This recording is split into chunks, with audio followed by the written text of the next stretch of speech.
Welcome to The Stacks, a podcast about books and the people who read them. I'm your host, Tracy Thomas, and today I am talking with author, poet, and speechwriter Camonghne Felix. Her new book is called Dyscalculia, a love story of epic miscalculation. It is a personal and raw account of a traumatic relationship breakup, which spurred a period of deep healing and reflection in Camonghne's life. Camonghne uses her childhood struggles with math as a key to understanding herself, her romantic life, and the world a little bit better. Camonghne's first poetry collection, Build Yourself a Boat, was released in 2019 and made the National Book Award longlist. Don't forget to tune into The Stacks next week on February 22nd for our book club discussion of The Roundhouse by Louise Erdrich. Mina Kimes will be our returning guest for that conversation. Quick reminder, everything we talk about on each episode of the show can be found in the link in the show notes. Also, don't forget to leave us a rating and a review on Apple Music or Spotify. If you love the show and want more of it, please go to patreon.com/thestacks and join the Stacks Pack. I could not make this show without the support of the Stacks Pack. And for just $5 a month, you get bonus episodes, our virtual book club, access to our super duper lively Discord, and more. Plus, you get to know that your contribution makes it possible for this podcast to get made every single week. So head to patreon.com/thestacks to join. A special shout out to our newest members of the Stacks Pack, Katie Hoschilt, Katrina Doty, Jess Phillips, Mara Costo, Catherine Damaza, Carolyn Tom, Jessica Rongione, and Ginger Rochelle. Thank you all so much, and thank you to the entire Stacks Pack. All right, now it's time for my conversation with Camonghne Felix.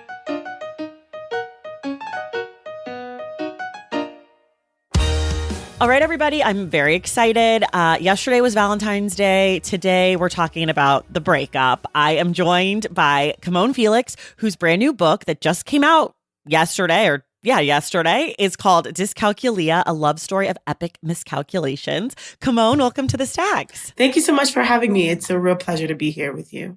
I'm very, very excited. I was telling you, I've already read the book twice because I listened once on audio and then I read it off the page because I felt like I needed to have more time with it.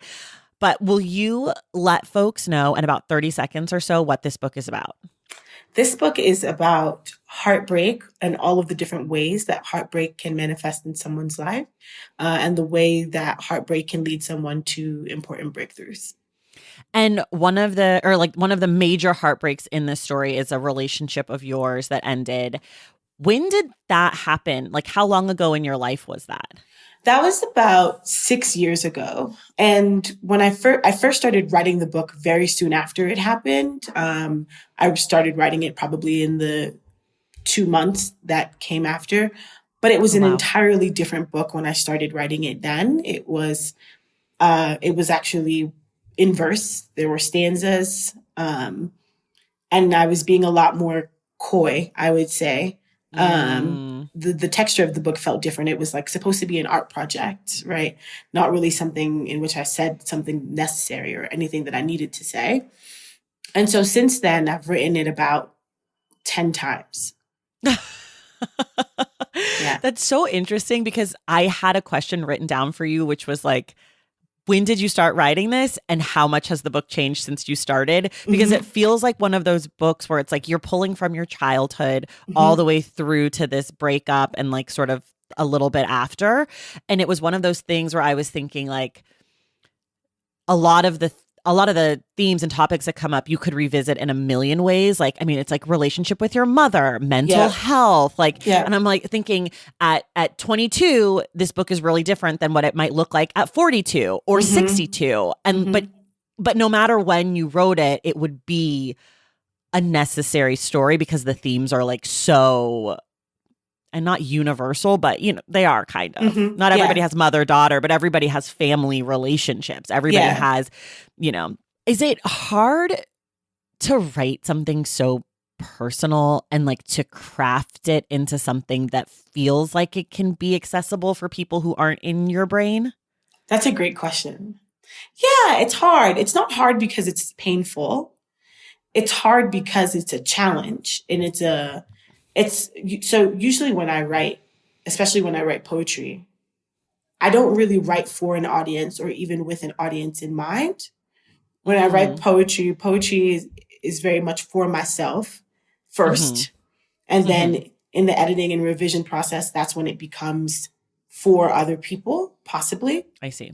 But I think in Dyscalculia, I knew, especially once I got to like the third draft, that I was indeed writing it for people to read. Right. And I think something that I've always been against and very frustrated with is like trauma porn, right? And people writing trauma porn or writing about trauma in ways that are transactional. And I think one of the ways that you avoid that when you're writing about trauma is to make it worth the reader's while, right? Mm-hmm. And so with that in mind, as I was writing this story, I'm like, okay, I know that the story that I'm trying to tell requires that I talk about trauma and that I talk about it candidly, but I'm not trying to hurt or harm or maim whoever is going to read this. So if that's the case, then I have to read with them in mind. And because that's not a muscle that I've really worked, it was hard to do in this, to be authentic to the story and still think to myself, like, how do I take care of the person on the other side of this when they encounter this really intense, that's why when you were like, I read it twice, I was like, oh my God, I did not intend for you to do that. But obviously, like, you are an autonomous person and you read how you read. You're a reader, right? So you're going to encounter it how you choose to. But there's so much of that dance of like, how much do I guide the reader? How much do I build up around them? How much safety do I build around them?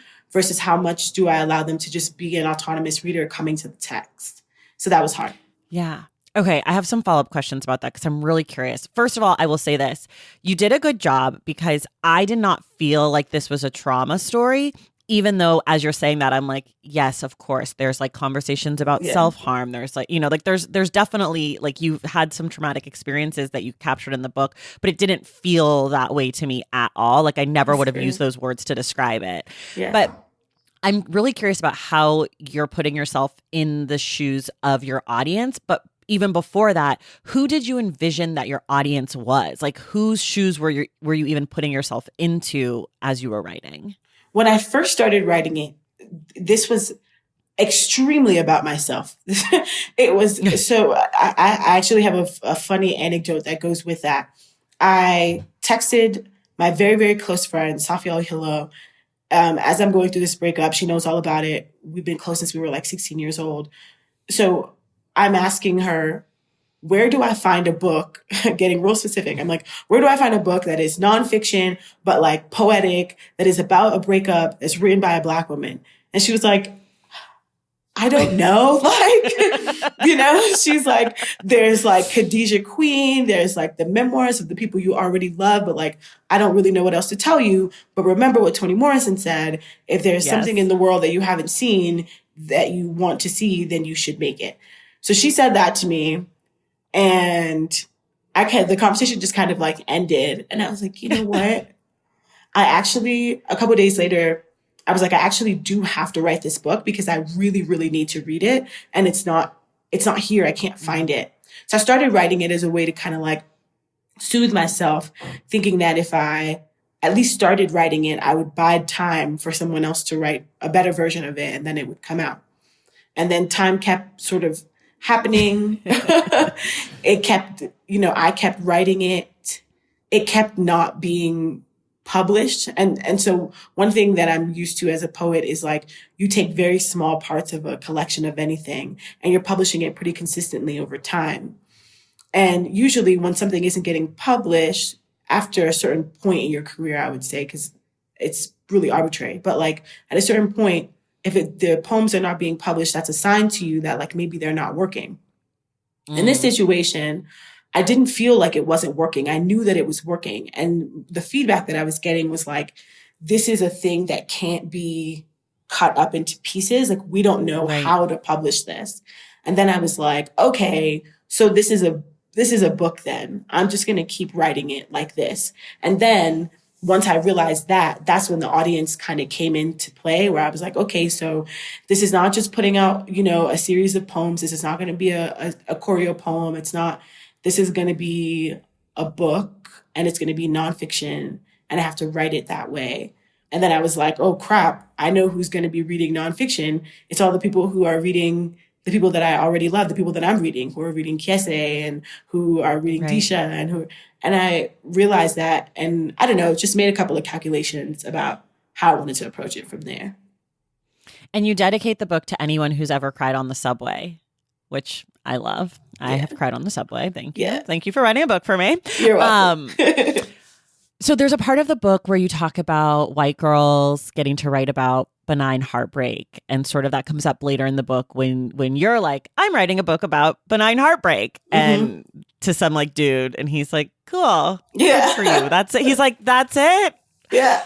I want to know from your perspective, what was the draw to write about benign heartbreak? Was it simply like, I want equality and I want to be able to write about what like white people can write about? Or was there some like revolutionary feeling for you to like be able to put something like this out into the world?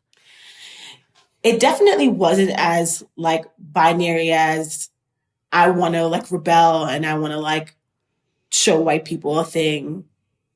There was some of that in there, right? I think that's ego. Yeah. I would say as an egotistical Leo, it's definitely ego, and I love that vibe. It's all ego. 100%. Yeah. So there's enough of that in there for sure. But I would say like what's really in there is when I was younger, I went to the library and I went to the bookstore, not just to find myself, but to escape and to try to define safety so that I knew what to look for. And I read a lot of romance novels, a lot of YA novels that were about romance and breakups and things like that. I am well versed in the genre. And what I never saw was anyone writing about heartbreak, even though it seems like such a pivotal point of romance, right? Or it's such a pivotal topic in the conversation of romance. And I realized that the reason why people don't want to talk about heartbreak in romance, or at least don't want to talk about it with any real depth or analysis, is because heartbreak is about trauma. And people don't want to associate romance with trauma. They just don't want to have to do that. But the reality is that like trauma is only different for the person it's happening to, but all trauma is trauma, right? So like, whether it's sexual assault or heartbreak, right? If both things happen in my life, one person who isn't in my life or isn't in my body can't tell me that they didn't feel the same. I see. And I wanted to be able to bring that to really maximize the scale. Like, let's talk about how big heartbreak can be and all of the different ways that it can touch you. And I felt like the reason why people hadn't done that before, particularly white women writers who I feel don't, and I mean this with a generality that I know is not fair, but aren't always required to be rigorous in their approach to literature. I knew that it was not necessarily revolutionary, but a useful fuck you to the industry and to all of it, to be able to say like, no, this kind of heartbreak and this kind of narrative, this kind of story has a place in this genre and in this canon. And I know that it has a place because I put it there. I'm not waiting for anyone to congratulate me. I'm not waiting for anyone to give me a pat on the back. Because I've read enough of this stuff and because I'm invested in this stuff, I knew what I was writing when I wrote it. And I think that that's not always respected in Black women writers. And so often we get pushed into the margins of the literary world, right? Whether it's, poetry or a certain kind of nonfiction. But if I'm lucky, Dyscalculia will be front and center in bookstores across the country. And this is not just a story about falling in love and getting your heart broken, but something a lot more rigorous and maybe in some ways dense. And that feels a little revolutionary to me, that a young Black girl is going to be able to walk in and read a different kind of book and be able to have a different kind of take on her own life and on her own heartbreak, see herself differently, and thus like do different stuff in the world. That I felt really indignant about. Yeah, I love that. It's interesting the way that you're using the word heartbreak, and having read the book, I sort of feel like heartbreak and trauma are synonyms sort of in your world and in this story.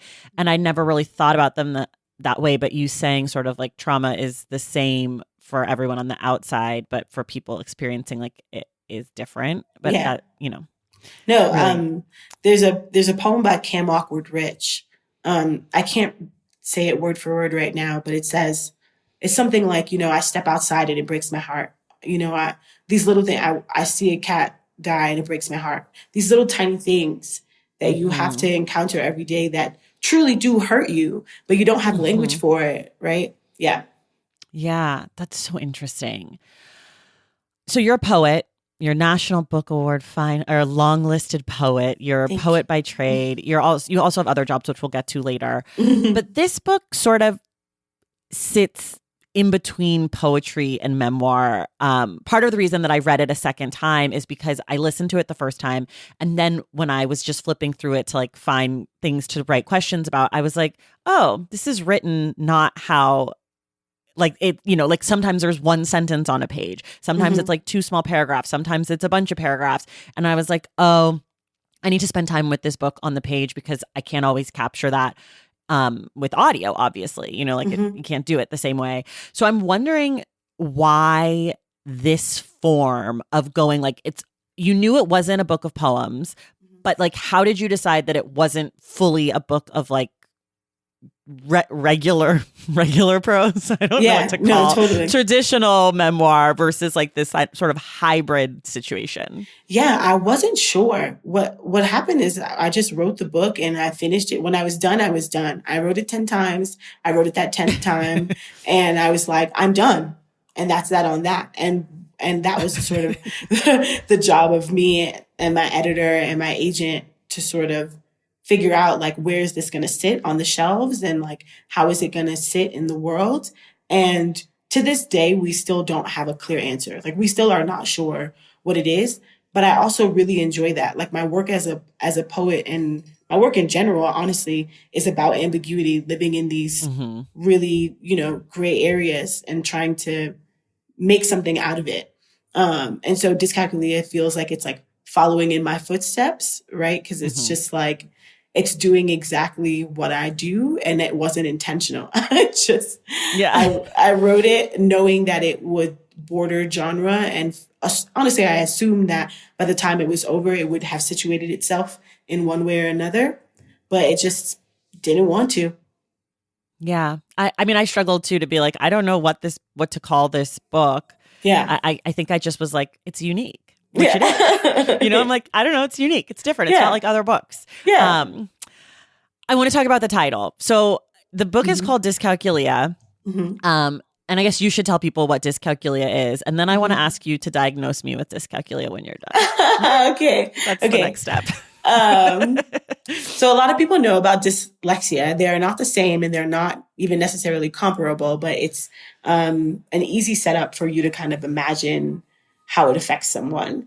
And it's the inability for a person to do basic mathematical sequences, right? So the inability to do arithmetic, the inability to do like and when I say arithmetic, I mean basic arithmetic skills like subtraction, division, addition, things like that. And then, of course, the inability to do more advanced kinds of maths, especially maths that you might do in higher education. So, if I were to diagnose you or anyone with dyscalculia, first of all, I want to say that I am not a You're not a professional. psychiatrist. I'm not a You don't professional. actually have to diagnose me. I'm bad at math and I'd never Yeah, heard this phrase. And I was like, oh, yeah, yeah. maybe I have Well, dyscalculia do because I'm like you? very bad at math. Yeah, well, I'll put it this way: do you like? Are you unable to do table math? At this point, yeah. Well, then I don't know. There might be I something for you to work through. I feel like I might have a not severe, what do you Yeah, call a mild dyscalculia. I yeah. think part of it is that I can't, I don't, it Uh doesn't huh. compute. Like I can do Yeah. like 1 + 1, right? But Sure. like I can't really do multiplication unless I have my little, like I have to do like my fingers for the nines, Yeah. like Yeah. I it's not happening for me. Yeah. But I had never heard this phrase. And then I was like, wow, maybe all along there was just something going on with me and I'm just not an idiot. Oh my Because like gosh. you, I like, because in the book, you have this traumatic event that happens, and then they take you to a place to figure out what the fuck's going on, and the doctors are like, it could be this, it could be that, and then this one doctor's like, it also could be dyscalculia, but it's probably not just that. Like, there's other things, but exactly. like you're like sucking at math really hardcore. It's not working for you. But I guess my question is, do you actually have dyscalculia, or did you just have like extreme trauma and other like mental health things going on? I mean, that's the thing. You don't really know. You don't know. That, Okay. Right. Like that's kind of, so the way that what happens with things like dyscalculia, right, is that like you talk to your doctor. I have had many doctors. I've been diagnosed with many things. We won't go into it today, but it's in the book. Some of it's in the book. Some of it's in the book. Yes, exactly. But the doctors then make like obvious connections, like I'll ask specifically about this inability to do math and how it manifests. And they're like, well, you have ADHD. So, I mean, there's that. And then there's also this thing that goes with ADHD. And then there's this thing that goes with bipolar, and they're all dyscalculia, right?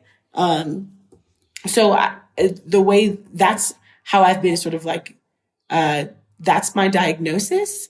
Am I being like treated for dyscalculia? No, because that's not really how it works. You don't really, it's more of like you treat children for dyscalculia. Adults, you kind of just like, sorry, guys. Get a like, calculator. Yeah, get a calculator. Google. Call it a day. Yeah. But what I've learned about myself through that diagnosis and through all the subsequent diagnoses is that trauma was really corrosive for me. And it's not true for a lot of people. Right, because some things are genetic. Bipolar is genetic, usually for most people. And so what happens is that triggers, trauma can either trigger it, or you can live a relatively traumaless life and it could be pretty latent and you never really know until something bad happens, sometime in your life a little bit later down the line.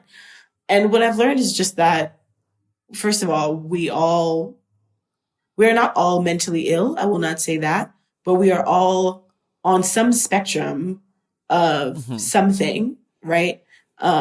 We all just suffered through and are still suffering through a mass disabling event. That's what COVID is and was. And everyone could use a little bit of grace and could use a story of learning how to give themselves grace, especially around those disabilities.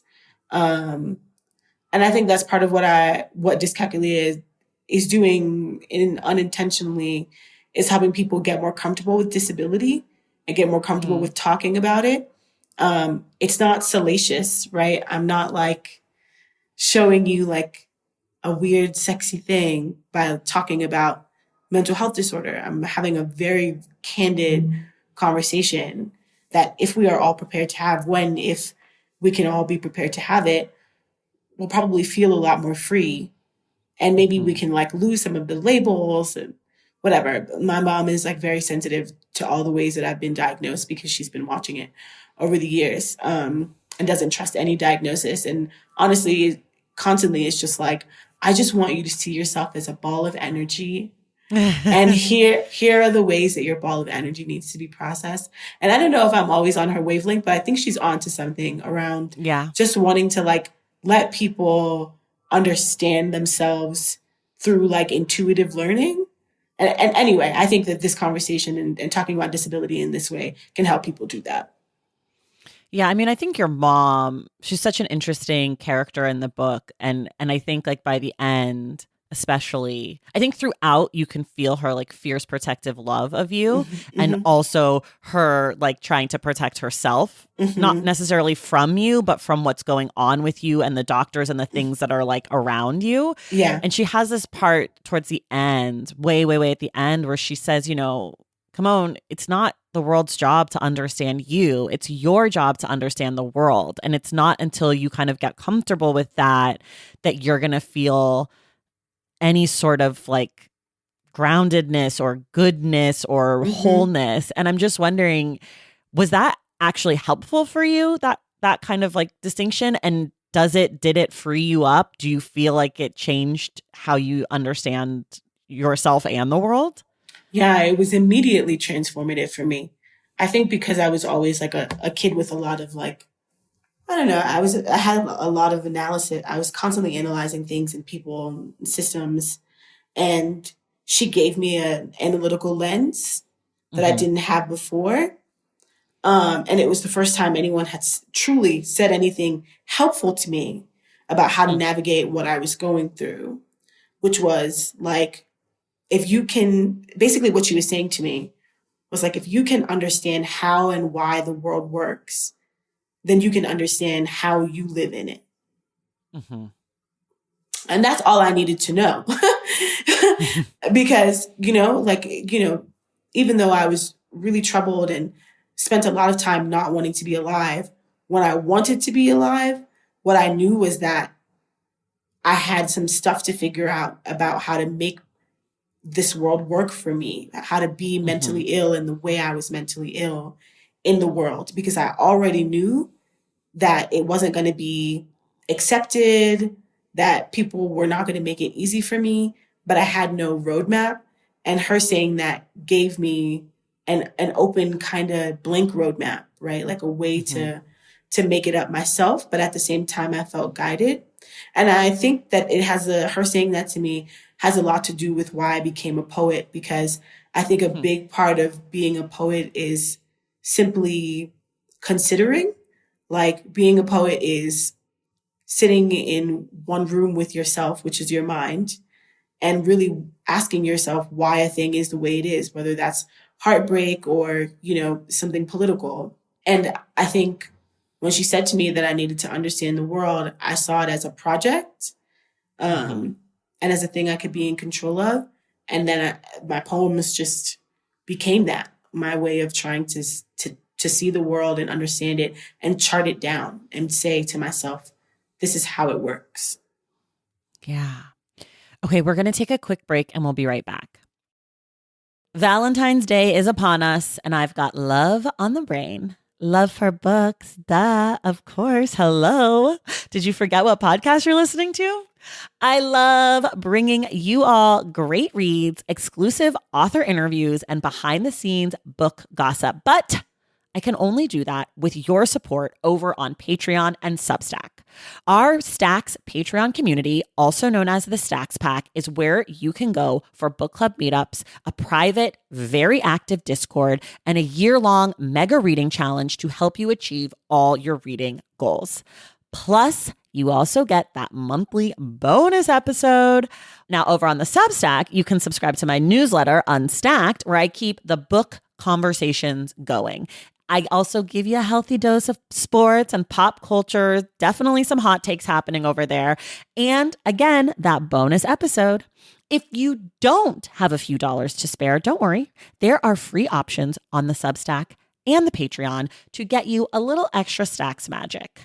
Making this podcast is a total team effort, and by supporting my Patreon and my Substack, you allow me to support my amazing team that makes the show possible every single week. So if you or your friends are looking to meet other book lovers and support this indie podcast, come hang out with me on Patreon, Substack, or both. I would love to have you. And since we're talking about love, you can gift subscriptions to the Patreon and the Substack for that special reader in your life.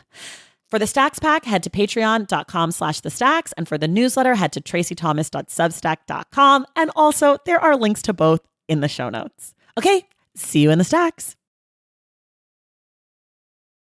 Okay, we're back. I want to come back to the title one more time. Not about my personal diagnosis, but I'm curious how dyscalculia as an idea became sort of the title of your book, or like how you see it as this like leading piece. Because for me as a reader, I thought I was going to like read all about you like going to math camp or something. I mean, obviously not that, but like it doesn't feel obvious to me as to why that was the choice. So I'd just love to hear you speak about the mathiness of it in your mind.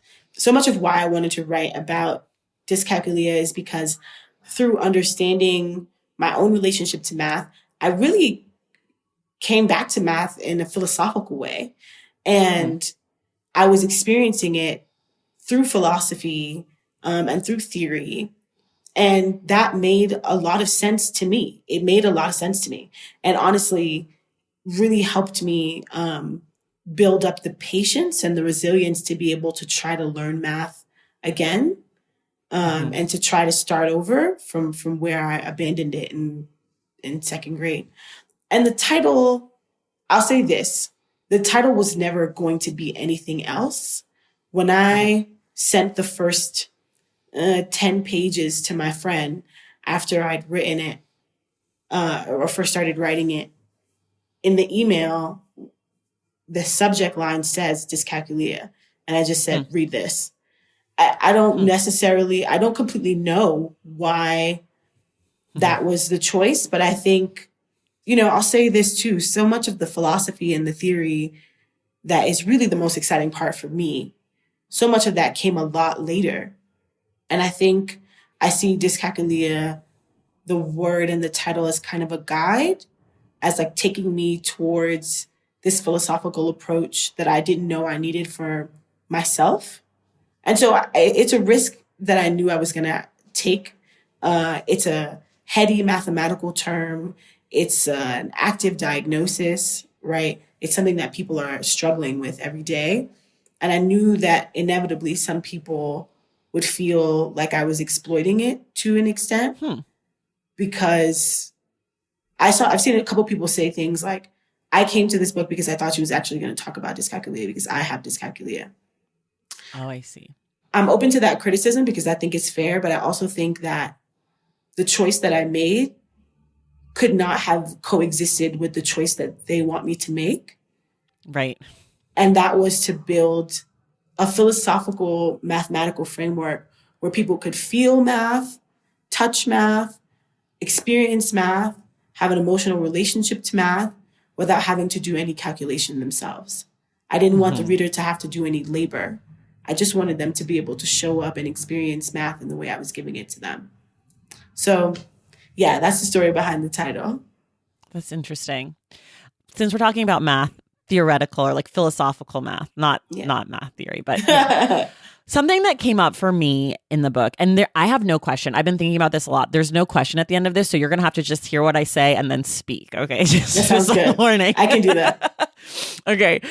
There's something about math and religion to me that I struggle with both things as ideas and in practice. But also, I know there are a lot of people to which both things are super important and fundamental to how they think about and understand the world, right? Like that there are people who are like, math is the same in every language and we can all connect through math, right? And there's the same kind of thing about religion where it's like religion, faith will be there with you in your darkest times. It'll always be there. It's like this consistent thing.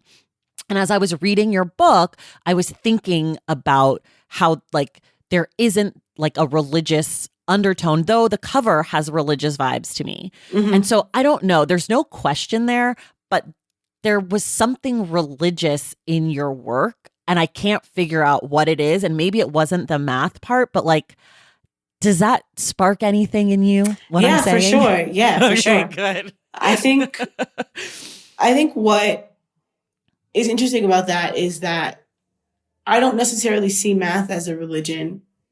I understand the Pythagoreans and how they got to the religion that they built. And maybe that's part of where it's coming from is that it's so early in the book that I mentioned the religion and kind of how it worked. But I do think that math, why I like math is because of patterns. I really like patterns and I can find them in anything. And patterns are math, right? So when I'm going through the world and I'm seeing different patterns, whether that's in, our socio-political environment or our climate change, right? I'm seeing the numbers of how these things became what they became. I'm seeing, hundreds of years of neglect, hundreds of thousands of dollars going to the wrong place, right? millions of people being displaced, I see those patterns as numbers. And so I think that is also what brings people to religion, is that they feel like they can see God in everything. God is the pattern, right? Mm-hmm. And I do think that I set up the parallel that way in Dyscalculia, where I'm essentially saying that math is everything. And I think that kind of like totalizing perspective feels very religious. Yes. Yeah. And that makes total sense to me. And the cover, though, I will say the cover is in some ways a little anti-religious because it's a tarot card. Oh, okay. But that's religious-y to me, right? Isn't that like people I see. like, yeah. Like it has just like religious iconography. It's not like Jesus or anything. Yeah, but thank like God. It has. Yeah, no. Could you imagine? People would be so mad if you had a book that was like Dyscalculia. Here's Jesus. Here's Jesus. But it has like okay, tarot. I'm really not into. I don't know any of this stuff, but just it like has generally, that religiosity is not like religiosity doesn't feel. Yeah, no, that makes a lot of sense. I'm very sensitive about religion as well. I don't really I don't have to say really, I don't have to qualify that. I don't like organized religion. I think it is like the seed of all evil. Yeah. But I think like if math were a religion, someone would find a reason to kill someone over it. Yeah. So I don't want math to feel like a religion, but I do want the sense of piousness to be there. The sense that like math is something that you can revere and that you can honor and isn't just like the thing you were forced to do in middle school that you now ignore. Well, that's what it is for me. Yeah. It's the thing I was forced to do in school that I copied. I cheated on a lot of tests to get into college. So thanks for me. I understand. But I got there and I went to college and I have a degree and I didn't take a single math class after my junior year of high school. And look at me now, talking about math on a podcast. Here I am. How did this happen? Look at us. Yeah. Wow. Yeah. It's like the hot wings moment. Yeah. Okay. I want to transition a little bit to your process in your writing. How did you make time to write this book? I know that you're a busy person. You also have this like political activism world that you function in. You don't just sit at home and write poems all day. So how did you make time to be that Camonghne and write about this Camonghne? I sort of didn't. I don't think that I'm good at making time at all. I think it kind of just happened in the margins of time. So when I had a couple hours off from the other thing, then you do the one thing. If you're on the train and you've got an hour ride, it's time to edit some poems, right? Just kind of fitting it all in where I can, but still trying to do that rigorously, I guess, and like not treating it like just like, oh, I have to do this thing, so I'm just going to like do it and get it out of the way. But like taking real time and taking the tasks really seriously. And now I do write poems all day now for a living because I left my day job about 3 months ago. Oh, congratulations. Thank you. And I did that in part because of what we're talking about, because I look back at Dyscalculia and I'm extremely proud of it. I think it was as good as it was going to be. But at the same time, there was probably a world where I could have spent more time on some of the details. And that's important to me as a person who struggles with attention to detail. I want to constantly be building that skill where I can. And I certainly think that being in too many places at once takes away from my ability to pay attention to detail.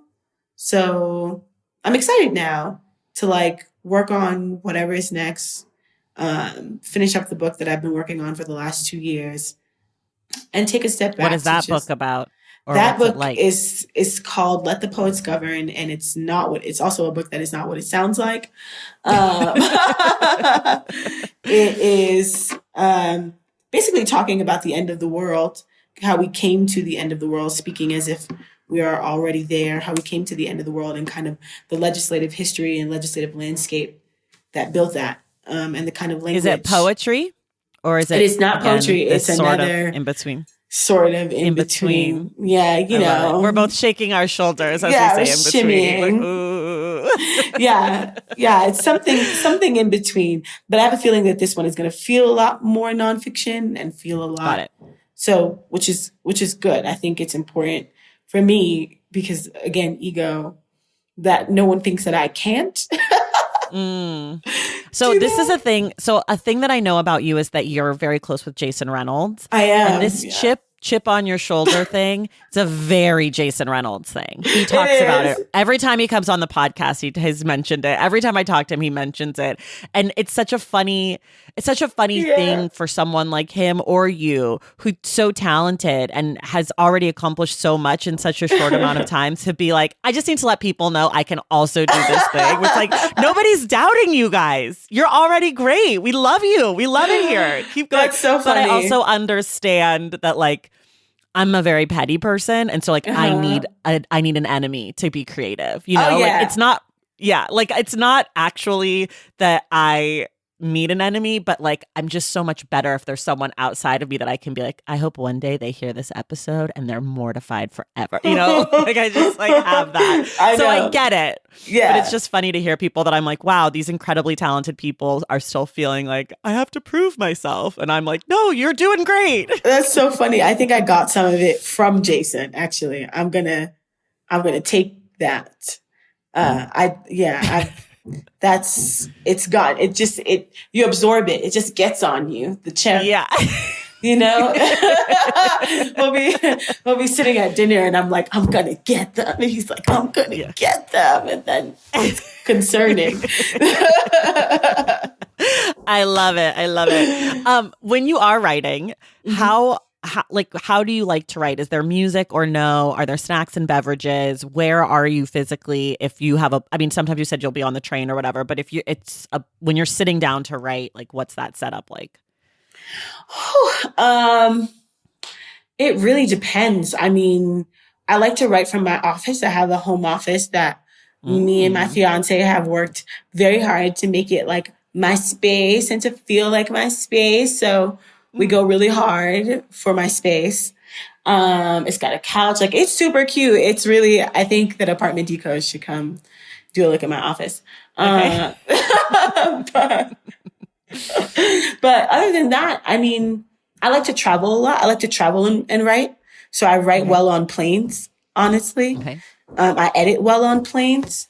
I write with pressure. So if I'm in a workshop and I have something to be delivered, the next week, then I can get it out no matter where I am. One time I was randomly just at a library in Mexico City and had no plans of being there, but I knew I had to write this poem. So that's what happened. But yeah, it's everywhere for me, which I think speaks a lot to how I write and the kind of writing that I do. So much of it is a conversation in my head, and that conversation can happen anywhere. What about snacks and beverages? Oh my goodness. Okay. So here we go. There's this snack called Twin Snakes by Haribo. No, not the Twin Snakes. It's called sour spaghetti. It's called Haribo sour spaghetti. And I buy maybe 4 packs at a time. And I go through the entire pack in a month. Like, it's ridiculous. So I eat that. I love having graham crackers. They're really convenient, keep you fed and full. I love to have fruit. So if I could just have like raw fruit, just like hanging around, some pineapple, some watermelon, that'll do it. But honestly, like, I'm a snack girl. I love to snack. So if there are pretzels around, chips around, that's what I'm eating when I'm writing. Anything that is salty or sweet, give it to me. I love this. I'm going to come to your office. Yes. Snack with you. Yes, I probably won't please. get much work done, but I'll just come and eat your snacks. I'm a snack girl. You did something that's really I don't think anyone's ever done on the podcast, which is you actually started with your least healthy snack and then went to fruit. Most people try to be like, oh, I only eat grapes. And then I'm like, really? And they're like, screw also, that. I do cocaine and I drink gallons of whiskey. I'm like, fuck you with the grapes. Okay, exactly. Nice try. Exactly. No, fuck that. I'm not going to even try to pretend. What I like are these sour, small spaghettis that probably are causing me to gain weight. And you know what? I'm just going to accept the weight. I'm just going to take it. Because they're enjoy fucking the sour good. spaghetti. Yeah, Thank you. they are delicious. I know. I'm a big gummies fan. I love a gummy. Yeah. A Swedish fish, Oh, that's my we'll be go-to. friends. We will be Yeah. friends. Oh, Yeah, I yeah. love this for us. Yeah, me too. Okay, here's Yum. another important question about how you write or about your writing. What's a word you can never spell correctly on the first try? Oh, my goodness. Idiosyncrasies? Oh my gosh, I can't even say that word. I That's hard. can't get That's it a right. really hard one. I can't get it right. No. I have no idea. I can't help you. Okay, so you worked in politics. You wrote like speeches for people, correct? Yeah. How is that for you? Because I know you as a person who writes very personal things. Yeah. And I feel like writing words for other people to say is very far from that and very far from what I read in Dyscalculia. So are you like, okay, I'm going to put on my Politico hat and are you given like patterns, like you said, that you can kind of like hit on? Like, how do you change your voice so drastically that it could be someone else's / would you ever write a movie, screenplay, or television show? Because it sounds like that's sort of in that same world of like creating another person that's not you. To answer your question, I've already written a TV show. I've written a couple of pilots, and I love it. It's one of my favorite things to do ever. I don't know if I'll ever like actually get to see any of them come to screen. Yeah. Because it's like actually kind of hard to do. I live in LA. I'm very familiar. You're very familiar. Yeah. No, it's hard and people are not very nice. So I don't know if that's ever going to happen. But yeah, to answer your question about how I jump in between these voices, it's all about patterns. It's exactly what you said. Basically, I watch someone talk, right? I'll watch a speech that they gave that maybe they wrote or that, they did off the top. And you watch their speech patterns. You watch the kind of anecdotes they like. You watch, the pace that they speak at, when people fall asleep when they're talking, when people perk up, when they're most activated. You watch all of that. And then you kind of, I don't know, it's just in your head. And then they tell you that there's something's happening and there has to be a speech. It's always a theme. And you think about the pattern. Okay, how does this person talk? What are they good at? What are they bad at? What is the message they most need to get across for this to be successful? And you work together with a bunch of people to figure that out with the policy people and, and then you just kind of write it with their voice in your head, right? You kind of immerse yourself in them. It's the same thing that I do when I write profiles. You immerse yourself in their life and in their voice, and then you kind of come out mimicking them. Right. Okay, this is sort of a weird question. I don't know, but I'm just thinking, I'm like looking at you. I'm like, Black woman.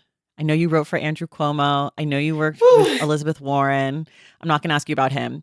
Thank you. I'm thinking about like Barack Obama had those like preppy white boys that wrote for him. Yeah. And like, how much do you feel that a politician's speeches are the voice or like how much like responsibility do you take for the speeches that politicians give? Do you feel like there is a lot of Camonghne in them, or do you really feel like it's a lot of like, okay, I'm channeling Andrew Cuomo. I don't actually feel this way about a lot of things, but I'm just like doing my job, I guess is sort of the question. So I will tell you a funny story. It's very, very quick. Andrew Cuomo, I worked for him for about a year and some change. Andrew Cuomo never gave a speech I wrote. Okay. Not one time. Because so you're completely off the hook, people. Don't blame Camonghne. Nothing to do with it. Nothing to do with me. And part of the reason why that happened is because exactly what you were asking, there's almost no way for a speechwriter to not put themselves in it. If a speechwriter is just doing their job, then they're doing it all wrong. Your job as a speechwriter, among the many jobs, is to help push your candidate or your principal in a direction rhetorically that like makes them have to do something, right? Mm-hmm. So if I give, let's say Elizabeth Warren a speech that's about climate change, we're going to put things in the speech that she either can do, should do, or will do. right? Mm-hmm. And when she sits down with that speech, she's going to look at it and be like, can I commit to that? Can I commit to doing this thing? Right. And then if she can't commit to that, then maybe we need to rework it. Maybe there's a different commitment that can be made. Right. But that is your job as the speechwriter, is to be the sort of the rhetorical guide, helping to channel policy and all of the other elements of a politician's profile, candidacy, whatever, to channel that into a message that everybody can be proud of, yourself included. So sometimes you write a speech and you give it to somebody and they're like, I'm not doing any of this. Okay. These are not commitments I'm willing to make. And then somebody else writes the speech, right? Because they already know now that you are further left than where they want to be. So I see. Yeah. So like your ideology is in the speeches that you write. Mm-hmm. And so that's why you might hire a speechwriter who is like super different from the politician, because you might have a perspective or like a set of things that you want to see happen that maybe they hadn't considered or whatever. Yeah, for sure. Some of my ideology is in there. If my complete ideology was in there, none of them would have jobs. So sure. And neither would you. And neither would I, right? Which is actually part of why I quit, because it's just not.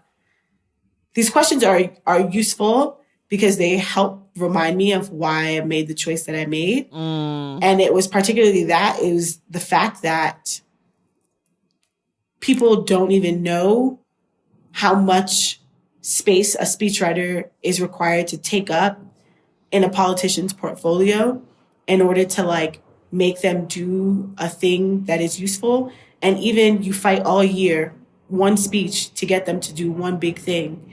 And it's not even a tenth of the way towards where you know they need to be, or where you know everybody needs to be. I'm an abolitionist at heart. I'm an abolitionist. I've been an abolitionist almost my whole life, since the first time I went to a prison at 7 years old. There is not a single politician that I've ever worked for who has been willing to use the language of abolition, mainly because they can't defend it on the floor. They can't take it into whatever house that they're in, right? If it's Congress, if it's the governor's house, it has no bearing there because it's not a political ask, right? Abolition is not something that can be achieved through voting. Abolition is something that has to happen through a lot of other elements, and voting is probably not going to be one of them, right? Or it's going to be the smallest part of it. So yeah, I'm in a lot of it, but not enough of me and not the right parts of me. And that's why I left. Okay, last question about this, because I could do this for hours, but we got a late jump on this, so we got to go soon. Yeah. But if the right candidate came along, someone who was more politically aligned with you, maybe not fully where you are, because I just can't imagine that they would have the budget for someone like you who's skilled, but like someone who was like pushing that direction and they were like, Camonghne, I need you because I need your push. Would you think about doing it again? Or do you feel like you're no longer interested in political writing? I would think about doing it again, but I think you want to be chief of staff. Hell no. That sounds like a fucking nightmare. No, absolutely not. What I want is to be able to look them in the face and say, I'm for this, I'm for this, I'm for this, I'm for this, I'm for this. Pick 3 of them, and that's what you have to be for too. Got it. That's where I want to be. That's the kind of power that I want to have. And if I'm not going to have that kind of power, then it's not worth it to me. Even if you're like almost aligned, even if you're like close, but not just not quite there. Like, I'm not working for anyone who wants to talk about reform anymore. Right. We are not talking about criminal justice reform. That's dead. It's done. That's done. Right. That's so done. As long as I don't have to make those kinds of compromises, then yeah, I would be down to do it. And if there's a candidate who would not ask me to make those compromises, especially running for like, some sort of major seat, yeah, I'd be happy to help them out, because I'd be like, this is going to be hard as shit. Good luck. Yeah. You need somebody who can help you weather the storm, but it's very unlikely. Okay, that's fair. Okay, we'll come off of this topic, though. You might have to come back and just talk with me about it because I'm fascinated. We already talked about what comes next for you. So I just have 3 more questions. For people who love Dyscalculia, what are some other books you might recommend to them that are in the same conversation? Push by Sapphire. Okay. That was made into the film. A goodie. That was made into the film. Don't watch the film. Nobody needs to. It. Sorry. Unfortunately, if you're here, ignore what I said. If you're listening, ignore what I said. You will never watch the film Precious, but you will read Push by Sapphire. Yes. Elizabeth Alexander's memoir, Light of The Light of the World. We did it on this show. We did it as a book club pick. So good. Yeah. That book. And then I would say Life on Mars by Tracy K. Smith. Oh, okay. She's a poet. It's a poetry book. Is that poetry? Mm-hmm. Yeah. It's poetry. Because Tracy in that book does an excellent job at explaining the ineffable, which sounds contradictory. But I think that's a big part of what I try to do in Dyscalculia is to try to understand heartbreak as an ineffable set of emotions and then to try to articulate what that ineffability is. So, yeah. When people read this book, what do you hope they'll keep in mind as they're reading? I hope they'll forget that I'm a real person. I hope that people will see every person in that book as a character, which means that they can be analyzed as characters. You can think of them as characters. I say that because I know that with memoir, it's not fiction, right? So people come to memoir because they want to know a particular thing about a person. Mm-hmm. But this book is no longer about me. Like on February 14th, when it comes out, it is no longer about me. It is about all the myriad of ways that we all experience heartbreak together and break each other's hearts. And I think if people can remove me as a person and see me as a character, it'll be easier to get what I was trying to do. Okay, last one. If you could have one person dead or alive read this book, who would you want it to be? Oh my God, this is the most cliche answer, and I know somebody's going to drag me for it, but how can I not say Toni Morrison? Come on. Come on. It's a great answer. So can I give you another answer? I'll say Toni Morrison, and then I'll also say Sylvia Plath. Okay. I have had Toni Morrison before as an answer to that, but I've never had Sylvia Plath. Yeah. So we'll take it. I love it. All right, everybody. This has been a great conversation with Camonghne Felix. Her new book, Dyscalculia, A Love Story of Epic Miscalculation, is out in the world. You can get it wherever you get your books. You can listen to it on audio. Camonghne reads it. And you can read the physical copy. And if you're like me, you'll do both. Camonghne, thank you so much for being here. Thank you so much for having me. This was the best interview. It was so fun. You're so good at this. I hope you keep doing it for a long time. Thank you. And everyone else, we will see you in the stacks.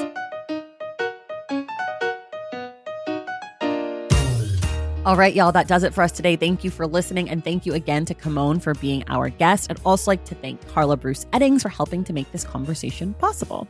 Reminder, our February book club selection is The Roundhouse by Louise Erdrich, which we will be discussing on Wednesday, February 22nd with Mina Kimes. If you love the show and want inside access to it, head to patreon.com/thestacks to join the Stacks Pack. Make sure you're subscribed to the Stacks wherever you listen to your podcasts. And if you're listening through Apple Podcasts or Spotify, be sure to leave us a rating and a review. For more from The Stacks, follow us on social media at The Stacks Pod on Instagram, at The Stacks Pod _ on Twitter, and check out our website, thestackspodcast.com. This episode of The Stacks was edited by Christian Duenas with production assistance from Lauren Tyree. Our graphic designer is Robin McCrite, and our theme music is from Tagiragis. The Stacks is created and produced by me, Tracy Thomas.